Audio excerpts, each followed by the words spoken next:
Title: Well Done, Faithful Servant, The Homecoming of Reuben Israel. The street was quiet. The banners once held high, the megaphone once blaring with scripture, and the voice that thundered in boldness for the Lord had fallen silent. Reuben Chavez, known to many as Reuben Israel, the fearless street preacher, had taken his final breath in the world he fought so long to reach with the gospel.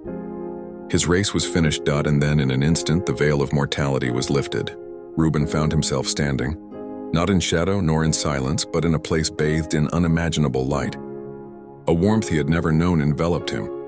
The brightness didn't blind him, it comforted him. The air itself hummed with the song of eternity, where time had no hold. Before him stood the King of Kings, Jesus Christ, radiant in glory, his eyes ablaze with both justice and mercy, a robe whiter than snow, and wounds still visible yet glorified, eternal testimony of love. Reuben dropped to his knees, tears forming in his eyes, not out of fear but awe.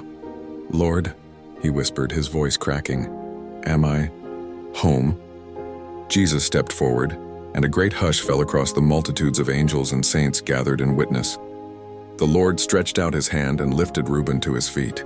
"Reuben," Jesus said, his voice deeper than oceans and gentler than a breeze. "Yes, my servant, you are home. Welcome into the joy of your master." Reuben trembled, trying to speak, but Jesus continued, "You were never ashamed of my name. In the streets, amidst scorn and rejection, you stood firm. You spoke when others were silent. You called to the lost not with polished words, but with my truth. You were misunderstood by many, even by some of my own, but I saw your heart, and I saw your faith." The Lord smiled. "You did not labor for applause. You did not fear man, you feared me. You were loyal through the fire. And for that, well done, good and faithful servant." Suddenly the gates of the eternal city opened and shouts of celebration erupted.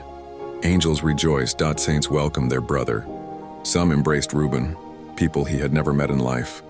Souls who had heard his preaching on a college campus, outside a concert, or at a pride parade. They had scorned him then, but later repented. They had found Christ. And now they embraced the man who had planted the seed. "Because of you," one young man said through tears, "I went home and read the Bible. I'm here, because of that seed." Another said, "You told me God would forgive me. I didn't believe it then, but later I cried out to him. Thank you for not backing down." Jesus looked at them and back to Reuben. "You didn't see the fruit in full, but the harvest was always mine to reveal. And now, Reuben, enter into your reward." He led Reuben through the gates where eternal peace and joy awaited. No more persecution, no more rejection. No more standing alone. Only glory, only home. Only Jesus. Epilogue. Back on earth, news of Reuben's passing rippled through street ministries and Christian communities.